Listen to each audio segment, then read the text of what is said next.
Hey everybody, we're on the road to 20,000 subs in 2025. Right now we're at 17.2. So if you could subscribe to the channel if you aren't already, like the video, click that little notification bell so you know when videos come out, new episodes of the shout out. That would be awesome and help grow the channel, because let's be honest, if it don't grow, we don't show.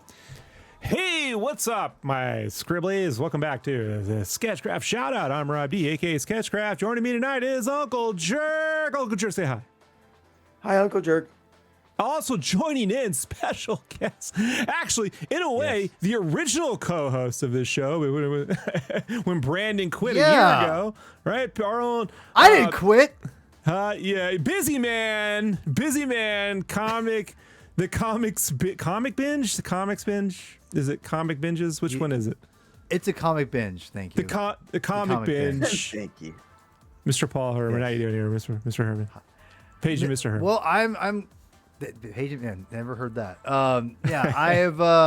I'm great. I'm very grateful to be back, Rob. It's I've missed doing these. I love, as always, and I always say this every time you're on my show or I'm on your show. I always learn so much about you and your artistic brain of being an artist and doing layouts. And as the writer brain for me, it's always fascinating to get your perspective on things, and I've learned so much. So I'm always in for a treat when we do shows. It's a very together. polite way of saying I don't shut up. So with that being said, that's not what I said. So there's a lot of hidden truths we're going to be covering tonight, folks. Right? There's a lot of that didn't really happen the way we meant it, but we're gonna get into it because tonight we are covering Truth, Red, White, and Black, also known as Captain America, Truth, Red, White, and Black, in the current trade paperback. Came out in 2003, if you're unfamiliar with this series. These are all seven of my actual issues from 2003. I bought them. I gotta say, folks, this era of Marvel, the Bill Jemas as president, Joe Quesada doing whatever he does, and Alex Alonso doing whatever he does, actually produced some of my favorite Marvel stuff ever. It was so varied. We were getting this. We were getting Sam Keith, Hulk, Wolverine stuff. We were getting the Kevin Smith Daredevil. We were getting all sorts of things that you just wouldn't expect. We were getting Carrie Andrews as drawing things, man. It was just wild. It's a wild time. And that all goes away when Jemas left. I found out, and I'm correct on this, right, Roman, Uncle Jerk? Bill Jemas used to run Oni Press, right? As far as I know, yes. Yeah, and Oni Press, when I was, that was my go-to. That's where they were doing all the Clerks comics, the Kevin Smith stuff, and Coffin and Magic Pickle, and I love that stuff. Like Girl Scouts, if you ever read, if you ever read dude. The Laker, not the Lake Ray, he's not dead, dude. So sorry. If you ever read Girl Scouts by, I'm brain farting, Uncle Jerk. Mahfood, thank you. Jim Mahfood, baby.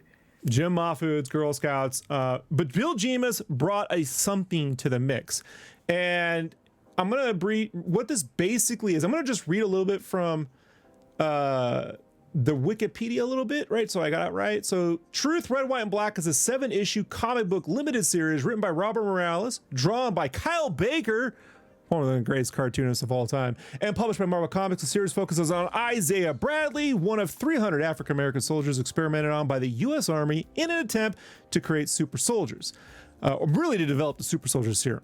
Elements of Truth were adapted for the Disney Plus series of Falcon and Winter Soldier, and Isaiah will be featured in the movie Captain America Brave New World, published from January 2003 to July 2003. The series Truth, Red, White, and Black is composed of 7 comics, all you see here. And the original concept for the character came from an offhand comment by Marvel's publisher, Bill Jemas. Alex Alonso was taken by the idea of inherent of politics, of wrapping a black man in red, white, and blue, and a larger story, a metaphor for America itself. He also immediately thought of the Tuskegee study. In a meeting involving Joe Quesada, Alonso proceeded to pitch the idea to Robert Morales, the writer, who was brought in to write the story and create the supporting cast and the ending. The idea of an African-American Captain America made Morales laugh, but once he heard the promise, he found it depressing. He says he wrote a proposal that was so staggeringly depressing, I was certain they'd turn it down, but they didn't. Morales originally envisioned the character as a young scientist prodigy who became the accidental victim of his own experiment, a nod to Silver Age scientists Reed Richards and Bruce Banner. However, Marvel wanted a more explicit reference to the Tuskegee syphilis study. He was able to push through an ending in which Bradley suffered.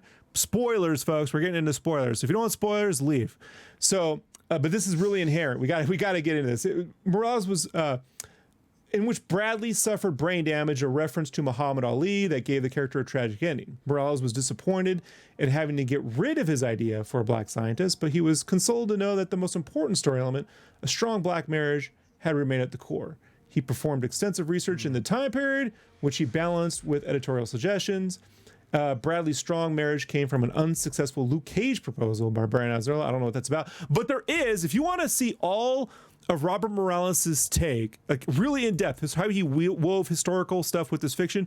In the trade paperback, there's like 4 or 5 pages at the end where Robert Morales goes through each section of the book. I thought maybe we'd go through it here, but this, if I read it, we'll be here for 3 hours. It's pretty extensive, so I suggest. I need to get this. What's really cool is that, for anybody who doesn't know, is Robert Morales wasn't just a comic book writer. He started off writing for heavy metal in the 80s, but he was also a journalist. So when they say that he did heavy research into the historical aspects of this stuff, they're not joking. He took this stuff very seriously.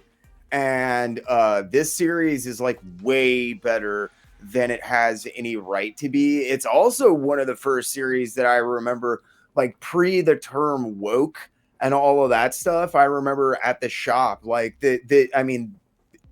people went nuts when this book got announced. They went insane, and not necessarily in the best possible way. What's up, Scribblys? Check it out. I got a new website, sketchcraft.com. I've had the URL forever, but I've been working on my own website here on Squarespace where I can put all my art in one spot in case you don't like to do social media and the world's crumbling around you. You just want to hang out someplace that just has the cool art. Look, I got everything I've done in the past 20 years. You want to see Spawn kills every Spawn? All right, you want to see some concept art, some pages, covers and stuff that I did for my latest series published by Todd McFarlane and Image Comics? You can check it here. There's tons of stuff, folks. There's tons of stuff in here, not just examples, but concept art. Look, thumbnails, all that good stuff here on sketchcraft.com. Also, I got a shop.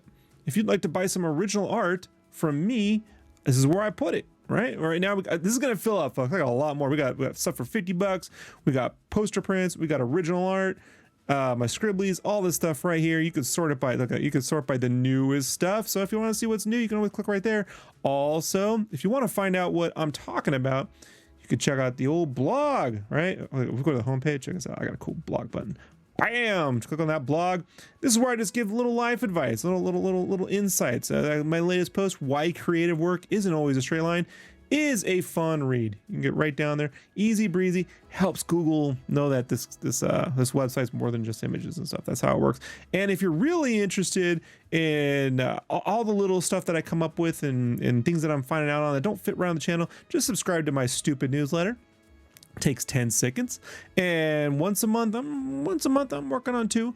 I will put out a newsletter giving you all the little insights and stuff that I like, maybe some tutorials, maybe some exclusive shows. You never know, folks. I'm gonna make the most out of this. It's the little Sketchcraft fan club. This is my little hangout spot. So I put this all together myself on Squarespace, so I would appreciate if you check it out. Sketchcraft.com. All right, back to the show. Peace. Yeah, it's pretty wild. I remember when it's I'm sorry, go ahead. I was out of comics when this came out, but I started kind of periodically poking my head in every once in a while as growing up in comic books and loving comics and whatever. By in high school I was out, but I every once in a while peek my head in and kind of see every once in a while what's going on.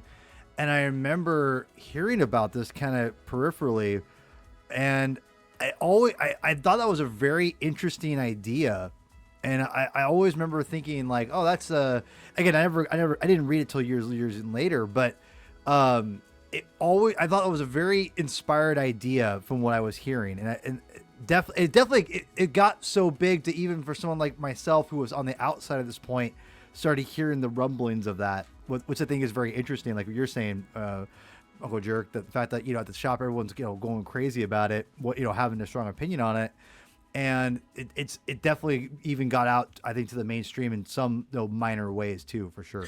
Yeah, when I first heard about it, I can't remember who ran it. Was Wizard or one of the magazines, or maybe it was Comic Show. Somebody ran a preview about this being done. I thought initially it was going to be when Steve Rogers disappeared after World War II. They tried to recreate the serum, not having access to Steve Rogers or the original scientist, Rubenstein or whatever.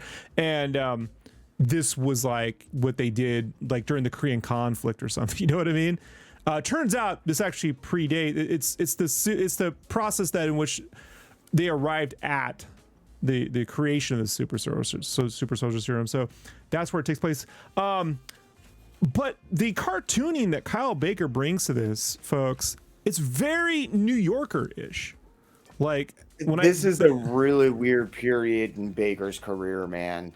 Yeah, but I love it, dude. I don't mean that negatively. I just mean like he struggled a lot for a lot of years, man. And like right around this time, he was, he was Tyson, dude.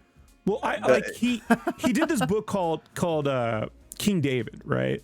Which was an adaptation of the biblical stories of the Old Testament, Saul and Solomon, King Saul and David and all that stuff. And it was in this very similar animated style. And I'm not a Bible guy, man. I'm an agnostic, if you want to even call that. Whatever Adam Savage is, that's me. So, but I did love that book. And I was at Comic-Con once, and he's just sitting at his table, and I go, "Hey, King David, that's freaking awesome." And he just turns to the person sitting next to him and goes, "See, I told you." Like they were having some conversation about that comic right then and there, you know? So help me out here a little bit, guys, because I'll be honest, I'm not familiar with Kyle Baker. And, go ahead. So go ahead. Kyle Baker, let me give you a quick rundown. Kyle is like super interesting to me. He started fresh out of, I believe he was like a senior in high school, maybe, when he started working for Marvel. He was like an assistant to a bunch of inkers, Mike Royer, I think. I know Vince the Prince, a couple other people. And like he wanted to be, they were grooming him to be an inker at that period. So he would take home a lot of like Sal Buscema pages for inking practice. And that's like mid 70s, late 70s, because he's born like 1965. So yeah, like late 70s. By the early 80s, he is in inking.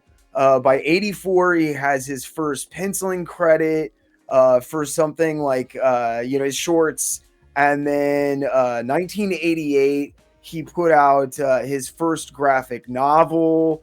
None of this stuff is reminiscent of Kyle Baker. If you saw it, you wouldn't know that it's Kyle Baker.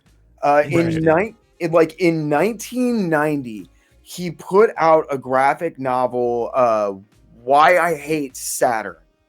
And Why I Hate Saturn ended up getting, I think it was an Eisner Award that year, and it changed everything. Within 3 years, he was working for Cartoon Network.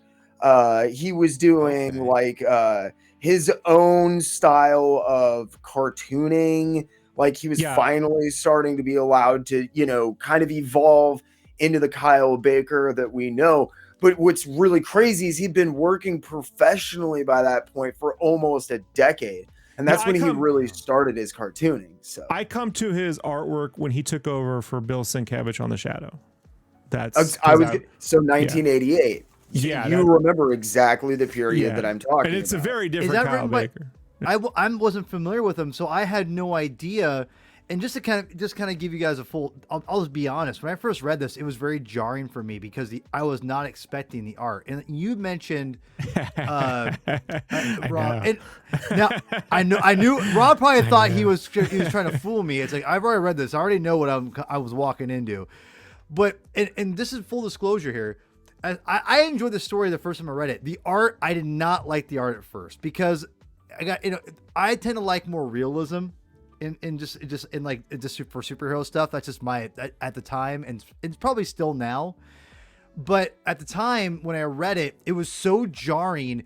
It just was really hard for me to get into. And I think what didn't help, and you had mentioned it too, Rob, was the fact that you have these covers some of these covers don't always represent what we were getting necessarily all the time, No, the trade paperback has a Joe Quesada cover that doesn't represent Kyle Baker's art on the interior. I really hate that trade. The trade paperback has the Morales bit at the end, which I recommend you reading. But the cover is this realistic Quesada Finchian style Isaiah Bradley that I'm like, no. Kyle should have been allowed to either draw a new trade paperback cover or no, Kyle should have just been doing the cover for the trade. I feel like that's selling something else, and that feels to me, right. That trade paperback cover feels to me like the Marvel that existed after Bill Jemas leaves. The Civil War era, the one that all you people out there love so much, I'm not a fan of, right? Like that era. So this is before. This feels like again, like a comic series that should have been debuted in the New Yorker. This goes against everything you say a Marvel comic is supposed to be, right? In my opinion. I was gonna say, and not to be a complete dick, but that's exactly where I was going, because as he got into animation, guess who picked him up? He got picked up by the New Yorker. He got picked up. He'd been trying to get editorial cartoons done for almost 2 decades. And so you're seeing the real evolution. For me, this isn't the fully evolved Kyle Baker. Plastic Man is, but this is some amazing work. Yeah, and what I really love about this also has a bit of was it Hirschfeld? Is that it? Remember in Fantasia 2000 they did that jazz bit where it had that cartoonist had the singular cartoony line. He did all the caricatures in the 30s and 40s, the Hollywood caricatures. It has a bit of that going on in there. I bring up the New Yorker because one of the first books I ever read that I fell in love with when I was in the 5th grade was My Life in Hard Times by James Thurber. And James Thurber, who wrote books like The Secret Life of Walter Mitty, which you people were all familiar with, whether you know it or not, he was an American humorist who was also a cartoonist in the New Yorker. So he did these little cartoon bits that would detail the simple life of his family in Ohio as they were encountering things like electricity for the first time, and all their weird oh my god, they thought the electricity was going to seep out the walls and kill them if the switch wasn't turned off, and nothing was plugged in, things like that. So I just absolutely fell in love with this from day one. And but this was what people were expecting. They were expecting a big superhero thing, not this. This feels like history. If I have one gripe, and I really would like to say this to the end, but if I had one gripe, it's not the writing, it's not the art, it's that these synopsises in the front of each book are really great because they tell you what happened in the last issue in a way that I think the issues don't do very well, because there's a lot of implying going on panel to panel that I pick up on. Agreed. But not a lot of people. I think this book does need a Watchmen level of narration. And given that the end of the story, this is why I said the ending's important. Given that the end of the story is Isaiah's wife recounting all this stuff to Captain America, that should have been the narrator. Should have been her words all the way through. And she would know everything because Isaiah would have told her, before his mind, deteriorated. So I just feel like that would be the one thing as an editorial that I would have, been like, hey, this can use some of that, because it almost feels like a story that's as big in scope as The Watchmen on some level. It doesn't have the universe bending stuff, but in the realism, it has a big scope. But it only has 7 issues, and sometimes the panels take up a whole page, so they're very storyboard like. So it's like it's compressed storytelling on some levels, but these characters are all really individual. I would like more time with them. This character right here, the sergeant. Yeah, he's Louis Gossett Jr. to me, dude. Louis Gossett Jr. was my hero in the 80s. He's the closest to my dad. My dad's attitude with me was Chappie Sinclair. That was my dad. So, this character, blew me away. But this is hold on. I just want to say this before I forget, because I'm going to forget. Hold on to the thought. Please. To me, this could have been as important for Marvel, the Marvel universe, as Darwin Cook's New Frontier was for DC. Because if you read New Frontier, it's a serious story, right? It's drawn in a cartoony way, but it just has the volume, you know, and it had like the superhero-ness. I think because there wasn't the superhero-ness of the story, it is more of a character period piece, you know, then like you lose the comic book guys. So in some way they, you know, that's why I said if they had started off with Captain America, World War II, and then this was all the stuff that happened with them trying to recreate the super soldier serum, you could have, you know what I mean, kind of gotten around all that. Yeah. And then Steve wouldn't have been around for all this stuff. Go ahead. What were you gonna say? I actually, it's almost perfect lined up with what you're talking about, because one of the things I wanted to ask you both is, reading this the second time, I loved it way more, and it's because I've broadened my horizons since I've read it the first time, and I appreciate way more artistic landscapes, etc. You know, You've aged, but you've yeah, grown up. fair enough. That's fair enough. I listen. I love what I love. I can't help it. But the thing is, I wanted to ask you, because one of the things that I thought this maybe the cartooniness, it's very over the top. You guys said New Yorker, and I love that, because one of the things I was thinking is this a way? And I was talking to a friend about the same thing. He read it. Long story. He read it recently too. We were talking about this, and was this Kyle Baker also? You guys were all saying things I'm very intrigued by, because he said that this is not like typical Kyle Baker stuff. Was this drawn a certain way, this cartooniness almost over the top, like very like stylized cartoony style? Was this to combat the seriousness level, almost like to like juxtapose? I can't think of the word. Stand in juxtaposition to the like hyper detailed, realistic style that you would see coming out of guys like Quesada and all of these guys that would head into the Civil War era. Yeah, I think that there's absolutely no doubt. I think that there's a real famous quote from Kyle Baker where he said that no one I can't remember the exact quote, but it's no one in their right mind would tell him how to draw, because that just dilutes the power. They should just let him do what he does. And this is him really getting to put all of that to the test for the first time. So yeah, I think this is very much that's looked like this ever, you know? So like, that's what I love about it. And again, I feel like this is like a mature version of like what Bruce Timm was doing. If you throw in the Bruce Timm with I'm gonna say Hirschfeld. I don't remember that artist's name, but also a little bit of like the Chris Felucci, Bakshi kind of like influence a little bit here and there. Like a lot this of Kurtzman. Kurtzman, there you go. A lot of Kurtzman. Yeah. You know, and not for nothing. Look at these covers. Look at these covers, right? Like these right here. This almost Steranko, like, you know, and then go watch the end credits. Go watch the end credits to Falcon and the Winter Soldier. I mean, you go look at what they did. You know what I mean? Like, where you think this stuff come from, guys? And one of the things I wanted to say about the style is also the content within the books, right, guys? So like the fact that it's super serious shit going on in here, right? Yeah. And the thing is, like, when you put that with this really cartoony style, it almost makes it not as serious. And I don't mean that in a disrespectful way. I mean it like in a very like artistic like way of like, we're trying to like present to you like how awful these things are, even in this very like you're luring the reader into this false sense of security by having it be so cartoony stylized. No, that's just like Americans, dude. This is an American problem. You know, you go to Europe, there's plenty of realistic stories being drawn in very cartoon, and even manga. Look at how much manga. Full Metal Alchemist tells a very dark story, and it's extremely cartoony. You know.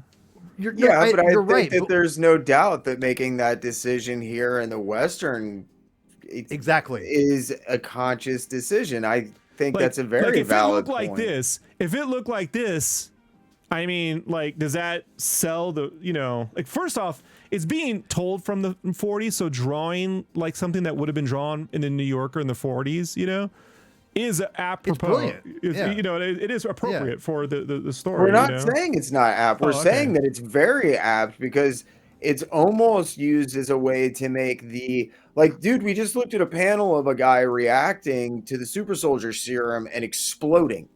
Okay. Yeah, And like, exactly. Yeah. and like, instead of being this monstrously grotesque scene that people remember for 20 years later, like Wasp getting eaten by the Blob or any of this crap, like, dude, like, I mean, you're left with the seriousness of the scene, but not the grotesqueness of the scene. Exactly. Does that make Exactly. sense, Rob? I think that's Absolutely. I think that's a very conscious decision. I also think though too, and I can't look. I also noticed in this panel they make a black man clean it out, Yeah. dude. Yeah, like yeah. Ugh. Also, it's called Truth, Red, White, and Black, and it doesn't say Captain America. And I always wonder if that was like they got scared. You know what I mean? They got scared. Don't wonder about that. If I remember right. If I remember right, this was like never solicited as, but originally like hyped as Captain America, Truth, Red, White, and Blue. And like I said, this is one of the first series that I remember everybody who would get upset about stuff being woke and all of that stuff throwing around that term a lot. Like those guys descended on the internet and the shop like crazy about this book. But I would get these like guys 2003 or so. But I would get these guys that would complain about the art, and I'm like, but how is it any? It's not that different from the Bruce Timm Batman stuff in terms of its execution. It's not that. Yeah, it's close. It's in the wheelhouse. And the Bruce Timm, and listen, I like Batman the Animated Series, but as someone who just watched Caped Crusader, and I'm like, can we do a different style, please? That's not the same thing as Batman Animated. Don't. I was gonna say, let's not even don't compare the two. Listen, I'm just saying they're I in wanna the say something again in that wheelhouse. Here's something else though, like, and this is so hard to pick up here on the camera, but something like Baker's doing artistically too is he's always doing these soft, out of focus pastel backgrounds. Like, you could see like it's almost like bokeh, but it's just these soft little airbrushes, to create like lights and window and stuff back there. Mm-hmm. I mean, it's very gorgeous the illusion stuff. of a background. Yeah, I think had this stuff been like traditionally painted, maybe it would have caught a bigger, following at the time. Well, but I also love the fact we're doing old school backgrounds. We're not focusing like we're doing all pure color, or not pure color, but you know what I'm saying. Like it's not like we're detailing everything in the background. I feel like that's a lost art in today's comics. On some level, it feels like Baker's doing some of the stuff from like 101 Dalmatians. They were like the photostat kind of stuff, where it was like photo. They were like scanning pencils. It's a mixture. I mean. He's doing a lot of like soft chat. This is Photoshop. They really have soft pastel brushes and stuff. So they have their own unique look to 2003. Like, I can tell the difference now. But I get some people going, it's not my thing. But at the same time, I'm like, grow up. Like, it's true. No, you're not wrong. And as someone, when I first read this years ago, before we actually Falcon Winter Soldier came out or got announced, and they're gonna do Isaiah Bradley. I had read him in a couple random things before this, but I hadn't read like this yet, and it was very jarring for me to read because I have all I read and pretty much read still is superhero comics because that's what I love, And the thing is, it was very jarring. But this second, I'm so glad that I read it again for the show because I remember like being like very jarring by the art, but reading it now and having a different, idea of going into it now. I could see a version of the story.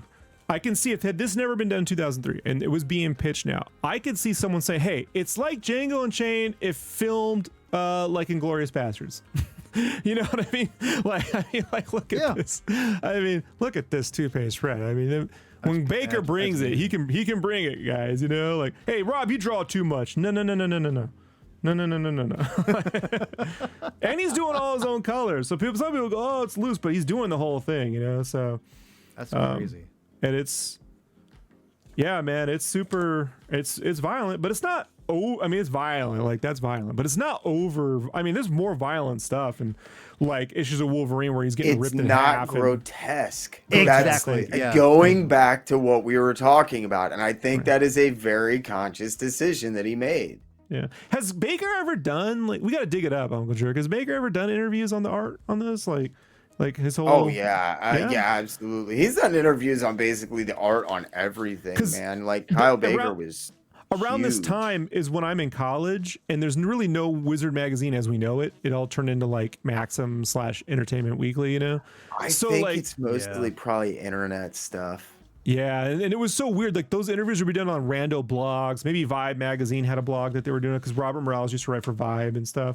But like, there's this whole thing where Isaiah Bradley is reading actual Captain America comics, and he's like, "Man, this stuff came out like a year ago, and it looks like he's doing the thing we're doing. Like he's piecing it together, but it's not really clear what this is." And he's buying it on something called the Red Ball Express, which is one of these ways they could get like stuff overseas, like an underground way of getting like goods.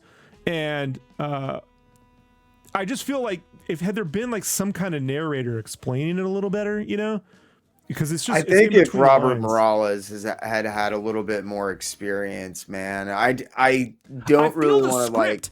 The script, it might be packed with this information, you know. Sometimes it happens where like you get the script and it's like all in the script, but then the words aren't on the page, you know, like. And that's what I'm saying. I don't know how skilled he was at translating this, because he builds a really interesting, unique world, but I don't know how well it's based. Yeah, the world is great, and the characters are all there. You know, even this shitbag who now that I look at it, kind of looks like Jeff Ross, right? Like a little bit like Jeff Ross, right? Yeah, Roastmeister. You know, I think one thing that you talked about, Uncle Jerk here, what you're saying about he does pack a great world. What's fascinating is as we get closer to the end of the story, at least in this time when I read it, it feels more evident this way. I'm curious if you feel the same way, that it feels like Morales goes back a little bit in his dialogue. He lets Kyle do everything. There's less dialogue. Less, at least for me, like there's an issue where he takes on the costume for the first time. I forgot what issue it was, but there's like hardly the one after this one. It's like there's barely any dialogue, and it's just like him in action scenes, and it feels like there's moments where there'll be lots of dialogue and things like that, but he lets Kyle do a lot of the heavy lifting. And again, I don't know if that's purposeful, but it could be where after a couple of months of getting the art back, he could be like, you know what, I'm gonna scale this back. I don't need to tell as much. I'm gonna let Kyle do it because this is Kyle's. Yeah, he kind of does though. He needs to tell it because that's where I would disagree in the execution. The story is a 5 out of 5 for me, or a 10 out of 10. The execution of the story to me fluctuates between a 5 and like a 4, and that's because look at this wall of text telling you about what happened in the previous issue, and if you read it, it actually tells you like what really happened, like down to the characters and all the backstory, and you're like, yeah, that did happen. But if you read the issue, you're like, it's like in between panels. It's not another thing that I think that does kind of need to be pointed out is those were in every issue of every comic that Marvel put out. Morales may have been counting on those to fill in the kind of act as those, and afterwards. And that's where I fault editorial. That's where I fault editorial. Like, I always put I think we did an episode on Joe Chioda's color guides, Paul. Chido. I just talked to Steve, and he was like, "It's Chido." Damn, if only I had known. So, dude, I fucking know. I know. And we did this whole episode with Joe Chido, and some people were like, "Oh man, you're being too critical." Blah blah.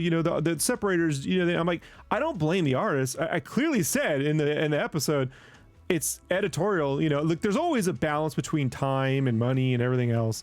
But these guys were seasoned. Robert Morales, I don't think was as seasoned in comic book writing. He was not. Yeah, so and you can tell that's a badass. I got to get this. I want this as a shirt. Like, that is dope, dude. the page before that front splash right there, that is just, I think that is beautiful. That's a beautiful. Well, dude, what's awesome is like that page right there, and then the next page that Rob was talking about. Yep. You can tell the number one influence that started off, for Kyle Baker was Jack Kirby. Like that looks like Jack Kirby dynamism to me. Yeah, dude, and the legs and the way that he's movement, that the perspective and the movement and the power and the dynamism. Yeah, nailed it, man. That's 100%. I mean, that is not what you'd expect from a Marvel comic. I mean, now I think you could get this now. Like Daniel Warren Johnson isn't doing something too far from this now, So it's like, it's just like, but these this whole like where he's taking on the Nazis and going through this camp. This is a horrific issue. This is an absolutely horrific. This is my favorite issue. This issue has stuff in it that it's so dark that on the recap for the next issue they don't mention it. And we're gonna show you here in a second. I'll show you exactly what I'm talking about. But I love this. Do you see it? There's no dialogue. So, do you see? There's no dialogue here. Right, but there is this. There is this, and it is. But that's a box. I know, but it's like, and I don't mind this scene not having it, but the majority of the story needs some stuff. In the way that I bring it up because a lot of times I get guys who or whatever readers, fans, and they tell me, "Oh man, I had to read this issue, and I should never have to read." And I'm like, sometimes, man, American comics don't have the luxury. We don't do 300-page volumes across 12 volumes with assistants and all that stuff, that some other people around the world, kill themselves doing. So when you got truncated storytelling, sometimes you need a good narrator. There's nothing wrong with a good narrator. Shawshank Redemption has a narrator. One of the best movies ever made, right? So I just think sometimes you need it.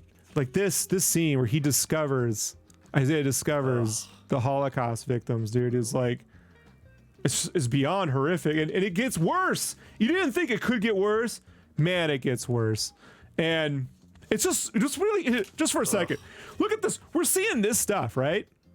Marvel. This is not a Marvel comic that we're used to, right?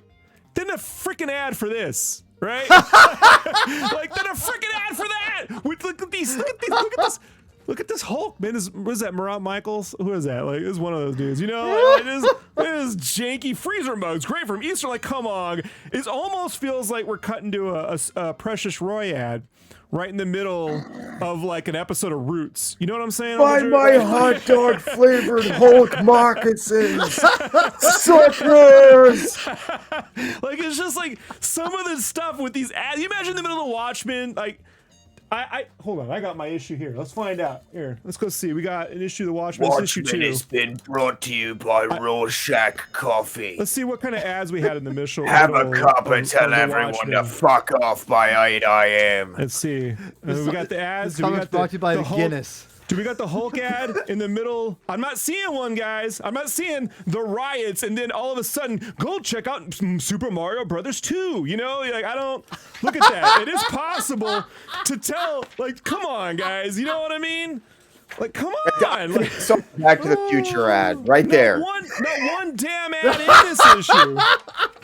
So, I'm just saying, like, come on. Like, it bugged me 20 years ago, and I just couldn't shake it. I've been like working around it here, as we what's awesome, Rob, is you're not alone, and it was like right around this time period that people started reevaluating like ad spacing comics very heavily. How does this help your business? Interesting. It doesn't. It's detrimental to your business. Why are you wasting that advertising space in a book like this? Like, look, there's the heads. There's heads of Jewish severed prisoners. Heads, and then there's floating like, in a jar next to a HeroClix ad. Yeah, there we go. Turn it into something powerful. HeroClix, like HeroClix. R.I.P.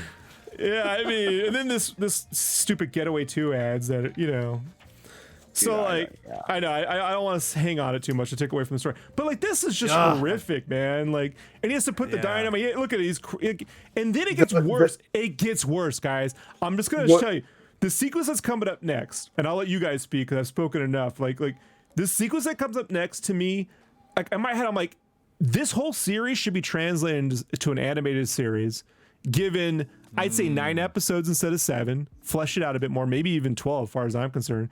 And this sequence coming up to me is the one that just breaks everybody, in my opinion. God, It's I the hope not. They would murder it. No, I don't know, man. Like there are X-Men 97 had some really deep shit in it. X-Men And even- 97 already had the guy who ran that entire this- series and made everything good canned before that season was done.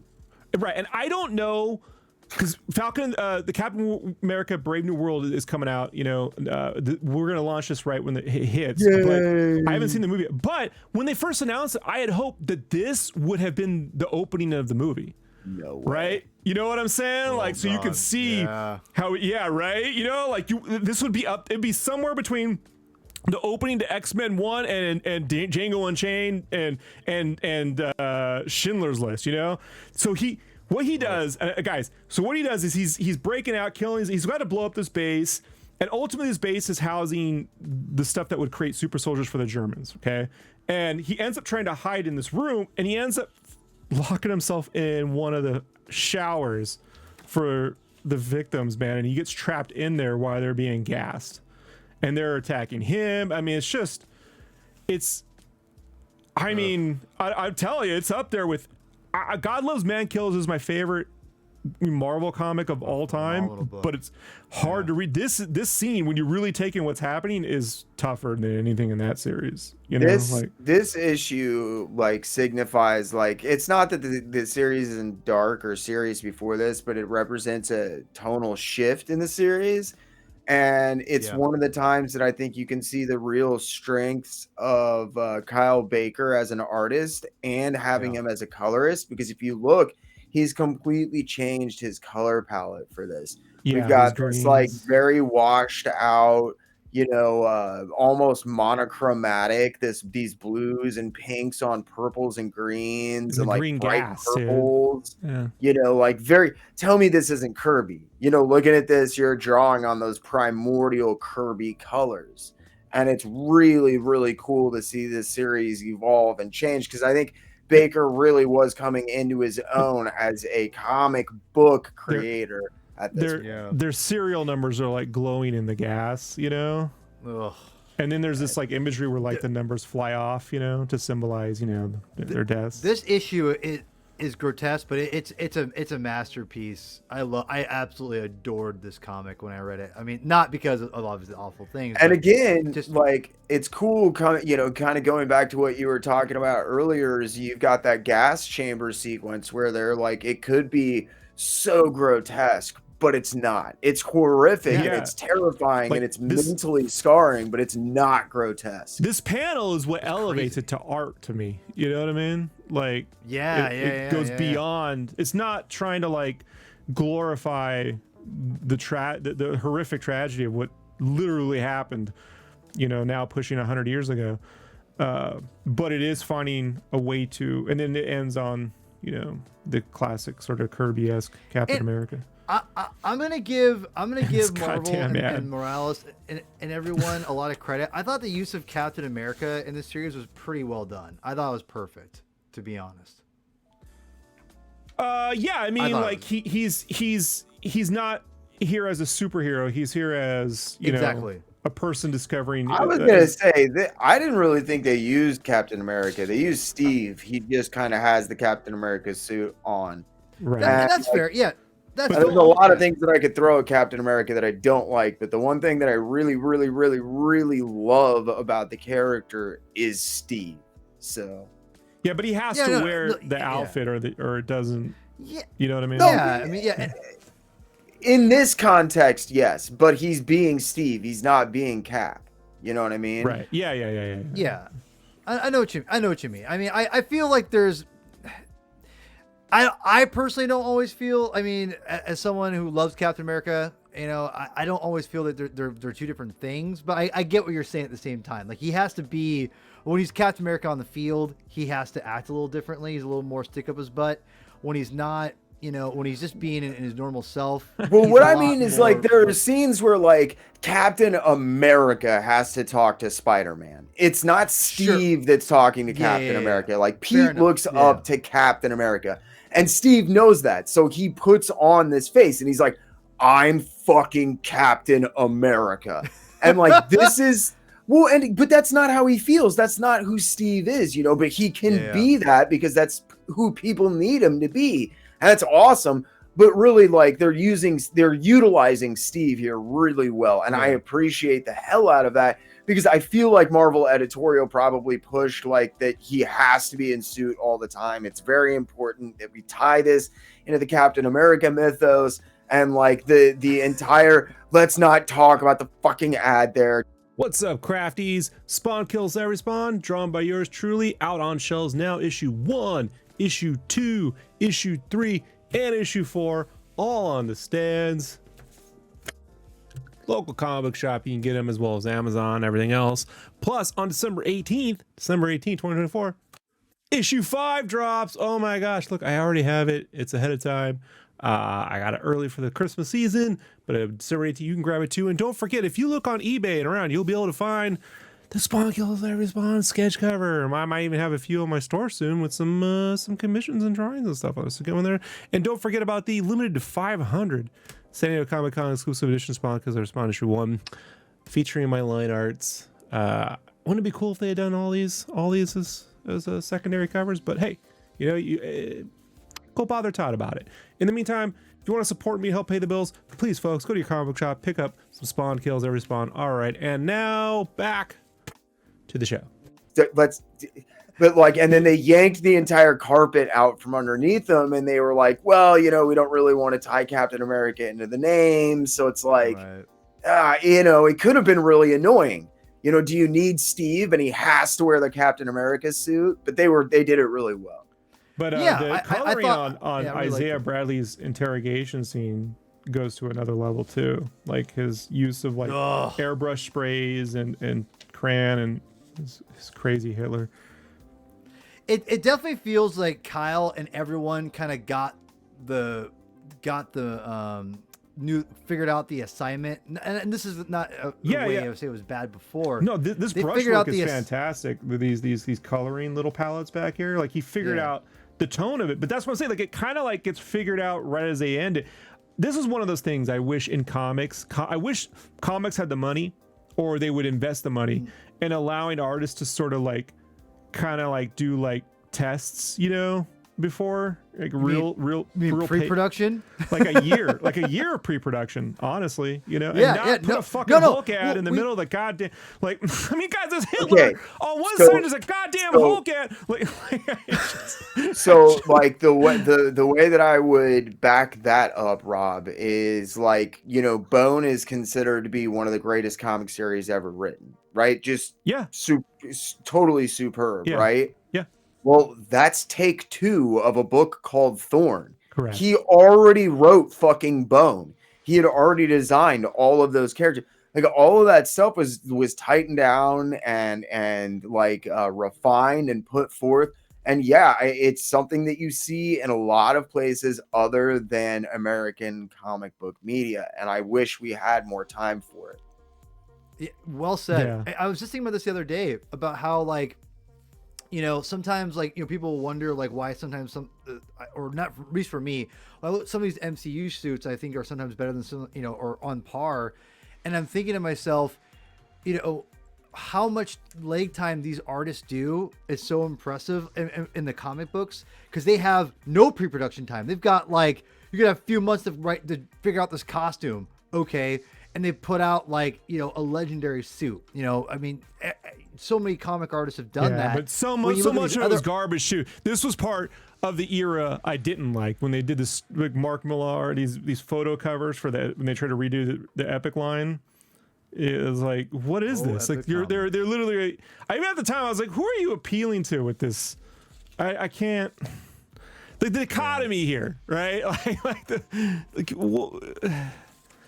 I feel like this is, I don't know, man. Like this is representative of the war that is going on inside of Marvel. You have Joe Quesada, you have Axel fucking Alonzo that I'm unfamiliar with like, Axel.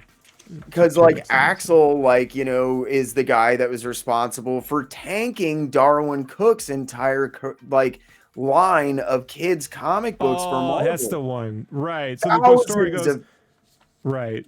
Darwin wanted to produce an all ages sort of Marvel thing, and Axel he had done it, and Axel let him do it, and then all of a sudden he yanked it out from underneath him, and they outsourced the entire goddamn thing to IDW. Isn't this Cassidy cover? That's what happened? Yeah. That's exactly what happened. Axel Alonso just decided, like, for absolutely no fucking reason, because he's a douche nozzle, even though there's hundreds, and I talked to like Mike Allred about this, there's hundreds of illustrations and pages and preliminaries and covers and stories for an entire universe of Darwin Cook DC Frontier style Marvel kids books, dude, and it just all got thrown away. It's all sitting with Cook's widow. It is there's a special place for Alonzo, special place, dude. So because I remember when I was, you know, collecting comics, and you know, I knew who Darwin Cook was. God damn, that's an awesome panel. But like, it was crazy because I remember seeing the IDW stuff and being like, why are they outsourcing this? I never understood that. Because they're idiots, and because Cook, because I think Cook was difficult to deal with, number one, and I think number two, because they were stupid and didn't think there was any money. Oh no, difficult to deal with. Whatever shall we do? You know, Darwin was legend. I know. Darwin had he was anger. Darwin had anger issues. Yeah, and but you I can also always get think he had a someone to drinking problem. directly speak to people. I don't know. When I hear difficult to deal with, I'm very. No, normally so do I, but there are some guys. Yeah. I don't say that lightly. Okay, Barry Windsor Smith, difficult to deal with. Okay, that's me politely saying I think the guy can be a real prick for no reason that I don't understand. Darwin Cook, same thing. Like, just legendary love, legendary hate. I got unbelievable amount of respect for him, and if you don't believe that, check out the video I did about him and why he does and what happened with his entire line at Marvel, which is over on my channel. So yeah, I'll leave it at that. I'm not going to go on a huge rant, homie. I'm going to it soon, man. I'm glad you told me, because like I said, I'm a fan of your channel. I didn't know you did that. That's awesome. So just really to get back to the final issue. So this sequence here to me, right? This sequence here where Cap look is at speaking, how Frank Miller this looks. Yeah, like no kidding, Klaus right? Janson, Frank fucking Miller, Dark Knight. Holy shit! Also, with Morales, I feel like what he's doing here is the scene from JFK where he's speaking to Keith, Donald Sutherland, the Donald Sutherland scene, right? Where they put it together, and Cap's having this conversation through the war memorial, the grave, you know, the cemetery, to this guy getting all the answers, and you know, he doesn't really get the answers he wants, you know. And at the end of the day, the bad guys sort of won, and he's like, "So what?" is basically what this guy is saying to Cap, you know. But I mean, Isaiah is still alive. Do you have milk? I know, man. I know. All this stuff falls into. Why the fuck did you say that, Rob? Now it's all I can see. You motherfucker, man! Like this shitty Ang Lee ripoff, because that's an Ang Lee Hulk redraw. Like, fucking god damn it, dude. Yeah, it's tough, dude. Angelina Jolie with cum lips. Come on, man. But this is something that should have won way more awards. You know, should have gotten way more prestige. And fortunately, it did kick down the door for Kyle Baker to do his unbelievable run on Plastic Man. Yeah, I want to cover when we get to Plastic Man. I want to do like issue per issue, you know, so we can get more into it. That's 2 years of plus an 80-page annual special. Oh my god! So this 2-page spread where you see Isaiah Bradley with all the notable figures within the African American and the Black community, including. How great is that? Huh? I know. Okay. Yeah. So But good. what's important about this page to me, and like before we get into anything else, is look at Captain America's form. Okay, you've got a very, very Kyle Baker cartoony Captain America form, even down to the scales, right? Light brushwork. You can see how, and then look at his characters. Like these that Richard Pryor is amazing. Like dead right. on, and these you can tell those are Muhammad not photo Ali. traces. No, That is him cartooning. Nelson This Mandela. is the ability of cartoon. This is Kyle Baker, in my opinion, shining on one page. the missing link here. Yeah. I wish we could take Stan out. Keep your Bono. thumb over there. Keep your thumb over there. I know. Should be Kirby, there. right? Should be Kirby. I am gonna go out on a limb and say that because the editors were so involved in this, that maybe that was not the picture that was supposed to be in there. Yeah, I don't know, but it should. I don't want to speak for anybody. Said maybe. I'm just saying I would almost. Yeah, but put money on that. I'll say it because Stan Lee had nothing to do with the creation of Captain America. You know, Captain America predates Marvel Comics. Captain America. Come on, didn't you read the Like, interview where he claimed know. he came up with Captain America? What, didn't you read Trouble issue 1? Like, didn't you? I mean, you know, fucking. Hey, really quick question before we wrap up. Did Kyle write the Plastic Man run too? Yes, he did. This Wow. series really kicked down the door for him. It allowed him to start doing like a lot more work inside of the industry that was spoke to his own stuff. He did an issue of The Spirit as well. From the reboot that Garland. Cook was helming. You know, I have that whole run. Mhm. Do you? Amazing run. I love his issue from that. I haven't read it, but I have it. Yeah. Oh my God, man. Do yourself a favor and at least dig out that issue. I can't remember who David Latham. David Latham, I'm almost positive, wrote that issue, and he drew it's freaking amazing. I just want to say this about this issue and the story. There's this bit here that really rung true to me now more than it did 20 years ago because I do have time on me, you know. And it's that when Isaiah Bradley turned out to be alive, that the government threw him in jail for 17 years because he stole the Captain America costume. And like, how true is that? I mean, what has changed? What has changed at all when you see people being unjustly prosecuted for nothing and felons run this country? So literally. So Jack Kirby is a hero of mine. Robert Morales, Kyle Baker are heroes of mine.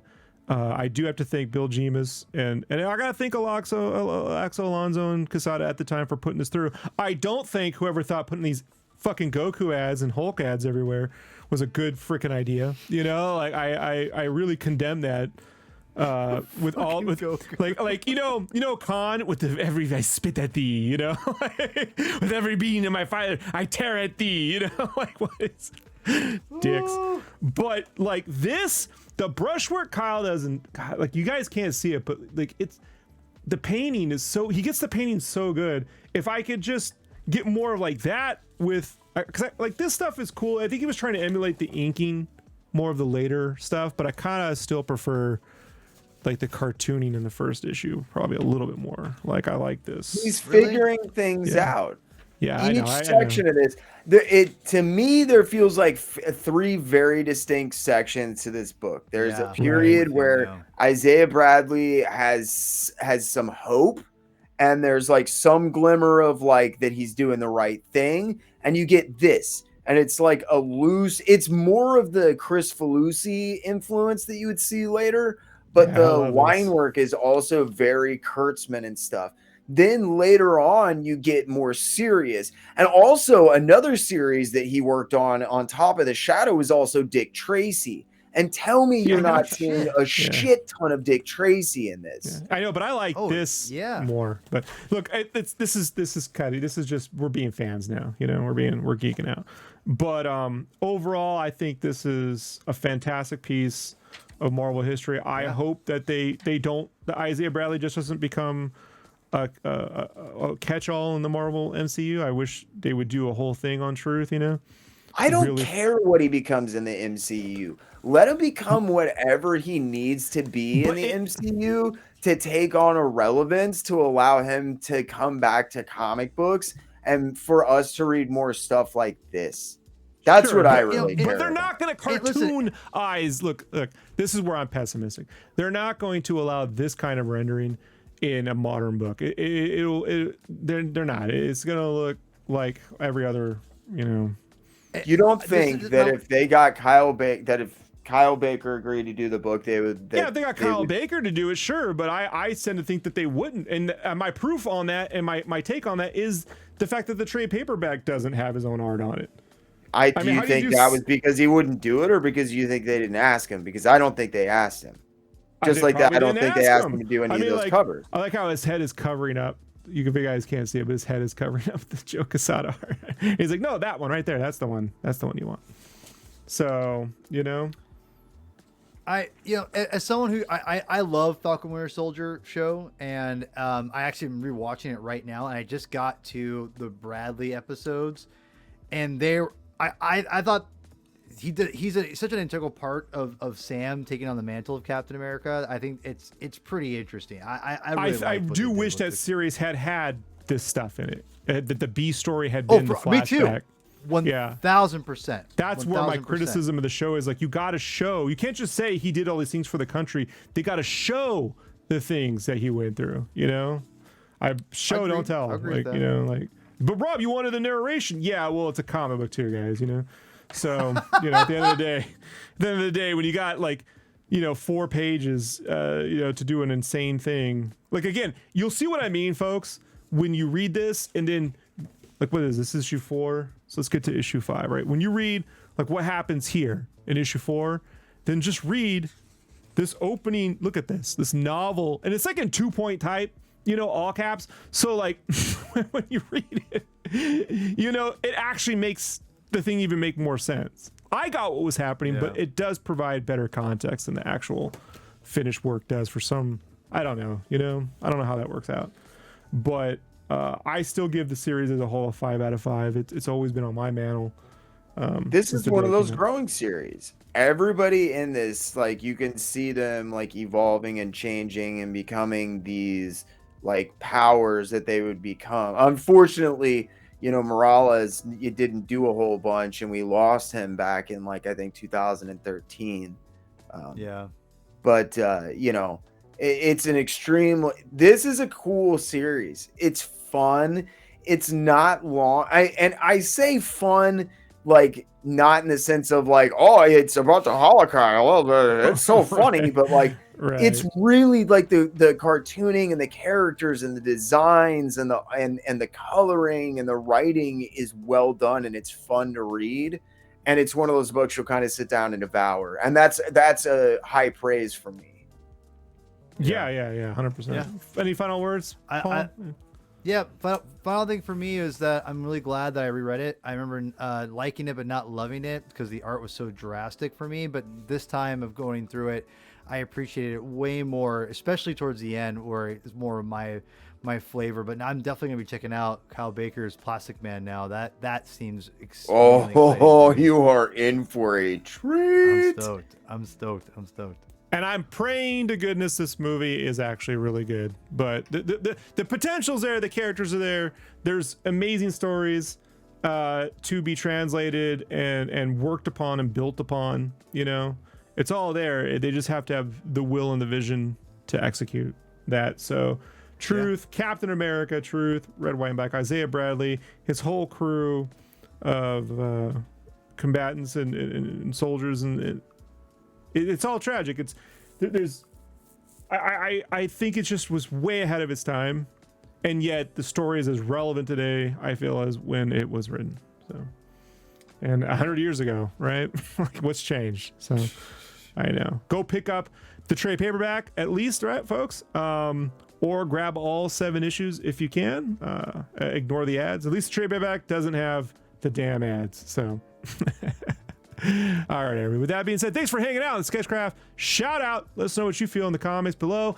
And don't forget, folks, we're on the road to 20,000 subs here. So if you like the show, you want to help grow it this year, get the word out. And then the only way to do that is to like and subscribe and to comment. And if you disagree with me, comment. If you love Paul, comment. If you hate Uncle Jerk, comment. If you who hates Uncle Jerk? No one ever. You know what they hate me? They go, Rob, your voice is annoying. And I go, you, sir, have a point.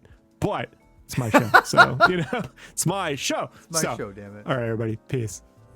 What's up, crafties? Make sure you follow me, Sketchcraft, at YouTube and Instagram and everywhere else on socials, as well as Jerk Comics on YouTube and on Instagram and all the other socials. You can also check out my stuff at sketchcraft.com, so we can find my art, and you can buy my stuff at shopsketchcraft.com. If you'd like to get some comics I've made, Spawn Kills Every Spawn, issue 1 through 4 on racks at all your comic book shops right now. Issue 5 out December 18, 2024. And the trade paperback coming to you July 29th, 2025, all the way next summer, but we're going to have cause to celebrate. Spawn Kills Every Spawn. Go get that right now. Support the old Sketchcraft, and we'll see you next time. Peace.